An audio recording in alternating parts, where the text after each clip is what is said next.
Alors maintenant, on va passer aux bases canoniques des espaces vectoriels de référence. Alors juste avant, je tenais à vous prévenir que, en collaboration avec l'ESCP, le programme Chance Augmentée et Major Prépa, à partir de fin août 2022, je vais animer régulièrement des sessions de maths grand public sur le campus de l'ESCP, qui sont bien sûr ouvertes à tous les préparationnaires de CG et qui seront totalement gratuites pour les boursiers des échelons 4 à 7 et sinon à 5 € de l'heure pour les autres.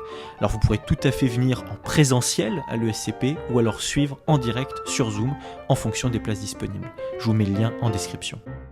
Alors la notion de base en ce qui concerne les espaces vectoriels de dimension finie, on a déjà vu cette notion-là dans une vidéo précédente, je vous la mets en description. Mais alors maintenant, il s'agit de définir ce que c'est que la base canonique d'un espace vectoriel. Voilà, la base canonique d'un espace vectoriel. Notez qu'ici, on utilise le terme de l'unique base canonique d'un espace vectoriel. Contrairement au terme qu'on utilisait pour désigner une base générale d'un espace vectoriel quelconque. Parce qu'un espace vectoriel, comme on l'a vu dans la vidéo précédente sur la notion de base, il possède une infinité de bases. N'importe quel espace vectoriel possède une infinité de bases. Mais il possède une seule base canonique. Et pourquoi ça? Tout simplement parce que la base canonique d'un espace vectoriel, c'est tout simplement la base la plus naturelle, la plus simple qui puisse exister. Par exemple, imaginons que je me place dans R2, donc c'est-à-dire le plan, ok? Et voilà, pour générer le plan, je peux très bien considérer par exemple comme base, je sais pas, j'ai qu'à prendre E1 qui fait un truc genre comme ça, vous voyez, E1 ce serait ça, et j'ai qu'à prendre ma foi E2 qui aurait cette tête-là, vous voyez, E1 aurait cette tête-là et E2 aurait cette tête-là. Bon, et ben là, la base E1, E2, elle n'est pas extraordinaire. Non, nous, ce qu'on aurait préféré, c'est ça. Nous, on aurait préféré ça. On aurait préféré que E1 et E2 soient voilà, de même norme, qu'ils soient en plus orthogonaux. Voilà, ça, c'est un truc qui nous plaît bien. Voilà, là, on a la base la plus simple, sans doute, de R2. Là, cette base-là, elle n'est pas extraordinaire. Parce que, imaginons par exemple que je cherche à déterminer les coordonnées, je ne sais pas, moi, du point M qui est ici, pour l'exprimer en fonction de E1 et de E2. Pardon, mais ça va être un petit peu galère, quoi. Parce qu'il va falloir dire, ok, j'avance de tout ça, de 2, et comment est-ce que je fais, etc. Trop compliqué. Alors que là, on a vraiment quelque chose de super simple. C'est le truc le plus simple qui soit, le plus naturel qui soit. E1, qu'est-ce que c'est ici? Vous voyez, en fait, E1, c'est 1, 0, et E2, c'est 0, 1. C'est-à-dire que E1, c'est quoi? C'est un vecteur qui me fait me diriger d'une unité là sur cet axe-là et de 0 unité par rapport à l'axe des ordonnées. Alors qu'en revanche, E2, voilà, il ne nous fait pas bouger par rapport à l'axe des abscisses et il nous fait monter d'une unité sur l'axe des ordonnées. Alors que là, on a E1, ça fait quoi E1? Et ça se trouve E1, là, c'est quoi? C'est 1,2, 0, vous voyez, bon.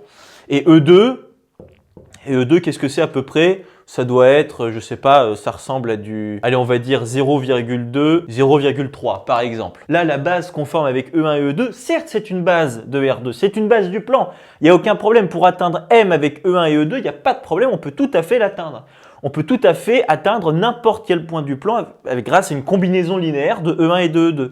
Mais E1 et E2, ce n'est pas les vecteurs les plus simples qui vont nous permettre de faire les combinaisons linéaires les plus simples justement pour atteindre les points du plan. Non, ce qui est vraiment le plus simple, c'est ça. Savoir E1 qui est 1, 0 et E2 qui fait 0, 1. Alors là, il n'y a aucun problème, c'est super simple pour atteindre n'importe quel point du plan. Donc voilà, la base canonique d'un espace vectoriel, c'est tout simplement la base, et je pèse ce mot, c'est la base la plus simple et la plus naturelle qui soit pour un espace vectoriel donné. Et alors des espaces vectoriels de référence, il y en a 3 qu'il faut que vous connaissiez en dimension finie.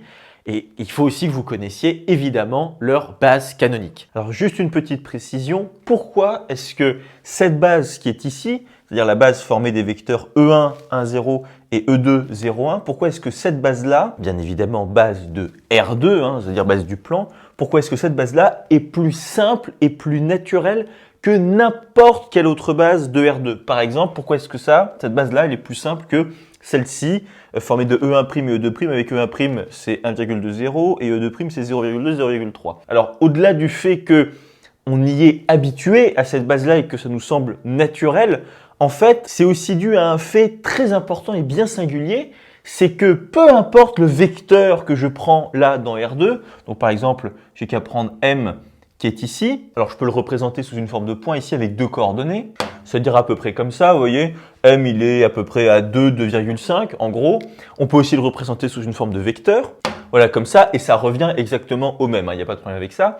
Mais là, vous voyez que ce point M, là, donc de coordonnées 2, 2,5, eh ben, il va s'exprimer de façon extrêmement simple par rapport à E1 et E2. Alors, si vous voulez, on va raisonner de façon vectorielle. Et donc, je vais appeler là, ce vecteur-là, je vais l'appeler U. Alors attention, j'ai dit entre guillemets que vecteur et point c'était la même chose. C'est pas la même chose, c'est juste que ça revient à peu près au même. C'est-à-dire que lorsqu'on fait le déplacement U, le déplacement vectoriel à partir de l'origine jusqu'au point M, on atterrit bien au point M. Bon, donc le vecteur U, ses coordonnées, c'est quoi? C'est bien 2, 2,5. C'est-à-dire qu'en fait, je me déplace de 2 unités sur l'axe des abscisses et ensuite je me déplace de 2,5 unités sur l'axe des ordonnées. C'est-à-dire que U, voilà, c'est ça, ses coordonnées. U est égal à 2, 2,5. Mais alors, qu'est-ce qui se passe si on essaye d'exprimer U dans la base E1, E2, c'est-à-dire dans cette base-là? Et bien là, ça va être le truc le plus simple qui soit, parce qu'en réalité, U, ça va tout simplement être 2 fois E1 plus 2,5 fois E2. Bah oui, pourquoi? Parce qu'en réalité, vous avez 2 fois ce vecteur-là, voyez, plus 2,5 fois ce vecteur-là. Vous voyez, en remplaçant E1 et E2 par leurs valeurs respectives, on le voit encore mieux. 2 fois ce vecteur-là, donc c'est-à-dire 2 fois E1, ça me donne bien 2, 0, ok, comme vecteur. C'est-à-dire qu'en fait, ça me donne le vecteur qui est juste là. Et ensuite, plus 2,5 fois 0, 1. Alors là, ça va me donner quoi? Ça va me donner le vecteur 0, point virgule, 2,5, c'est-à-dire ce vecteur-là. Et donc, ce vecteur-là plus ce vecteur-là, d'après la relation de Charles, c'est bon, ça me fait bien exactement le vecteur qui est juste là. Et donc là, vous voyez que U, en fait, c'est 2 fois E1 plus 2,5 fois E2. Et donc, ça veut dire quoi? Ça veut dire qu'en fait, les coordonnées de U dans la base B, vous voyez, 2, 2,5, et bien en réalité, ce sont tout simplement les coordonnées métriques, entre guillemets, de U. Vous voyez, là, U, c'est coordonnées métriques, si on veut, entre guillemets, c'est 2, 2,5. C'est-à-dire que là, j'ai une unité, là, j'ai 2 unités. Et là, je me situe à 2 unités dans ce sens-là et 2,5 unités là-haut. Donc là, c'est ces coordonnées métriques, entre guillemets. Et je peux les exprimer très facilement par rapport à E1 et E2. C'est-à-dire que ces coordonnées dans E1, E2, ce sont les mêmes que ces coordonnées métriques. Vous voyez, c'est extrêmement simple. Et là, je vous laisse vous convaincre que c'est vrai pour M, certes, mais c'est vrai pour n'importe quel point du plan, en réalité. C'est-à-dire que je prenne le point qui est ici, imaginons que ce soit moins 2, 2,5, ces coordonnées entre guillemets métriques, ok? Et exprimé dans la base E1, E2, qu'est-ce que je vais trouver? Je vais trouver moins 2, 2,5. Voilà. C'est-à-dire que le point ou le vecteur, si vous préférez, qui est juste là, je sais que dans la base E1, E2, il s'écrit comment? Il s'écrit moins 2 fois E1 plus 2,5 fois E2. Voilà, c'est aussi simple que ça. C'est le truc le plus naturel, le plus simple qui existe.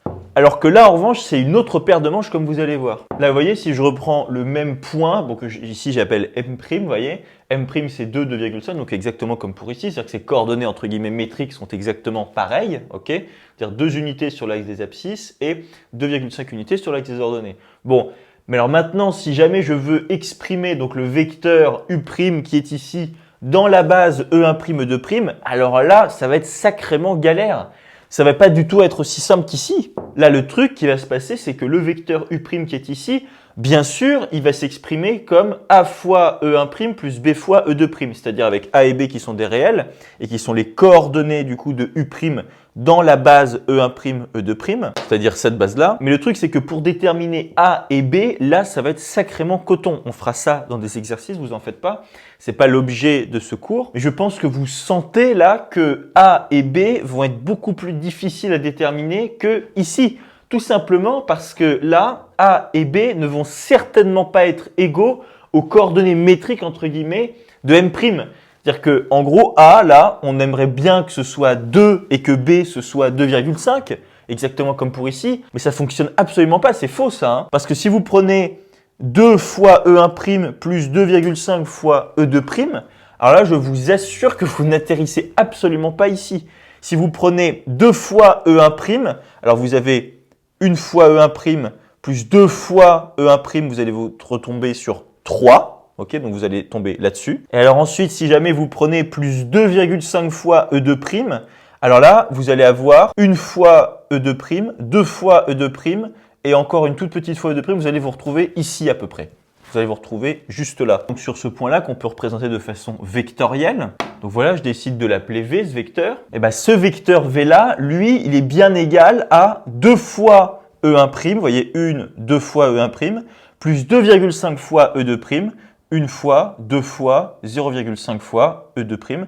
Donc on arrive bien sur ce point-là. Et donc vous voyez bien que ce vecteur V là, qui est égal à 2 fois E1' plus 2,5 fois E2', ces coordonnées métriques, entre guillemets, ça va absolument pas être 2,5. Là, on va avoir un truc du style, calculez-le, vous allez voir, ça c'est un bon exercice. Mais en tout cas, ces coordonnées métriques, entre guillemets, ça va pas du tout être 2,5. Mais alors vraiment pas. Hein. Et de la même façon, le point M' qui est ici, qui a des coordonnées métriques, entre guillemets, de 2,5, vous voyez, ces coordonnées dans la base E1', E2', c'est absolument pas 2,5. Absolument pas. C'est un certain nombre de fois E1' plus un certain nombre de fois E2'. Et vous verrez, on fera des exercices pour réussir à déterminer justement les coordonnées de M' dans la base E1', E2'. Ce qui est beaucoup moins évident que ici avec la base canonique. Vous voyez, là, c'est quand même d'une limpidité, d'une clarté et d'un naturel, j'allais dire, absolument évident et ça file droit quoi. Alors que là, pardon, mais ça ne file pas droit du tout, hein, c'est même un peu coton. Hein. Donc voilà, c'était juste pour la précision et l'explication de pourquoi est-ce que la base canonique voilà, de R2, c'est-à-dire ici E1, E2, c'est la base la plus simple de toutes les bases que vous pouvez choisir de R2. Par exemple, comparé à celle-ci, mais on aurait pu prendre n'importe quelle autre qui diffère de la base canonique. Vous auriez constaté que de toute façon, en comparaison, la base canonique, c'est la plus simple pour pouvoir exprimer n'importe quel vecteur du plan dans cette base-là, parce que vos coordonnées vont correspondre exactement aux coordonnées métriques, entre guillemets, de n'importe quel vecteur que vous choisissez dans votre plan. Alors que là, c'est absolument pas le cas, c'est un bazar pas possible.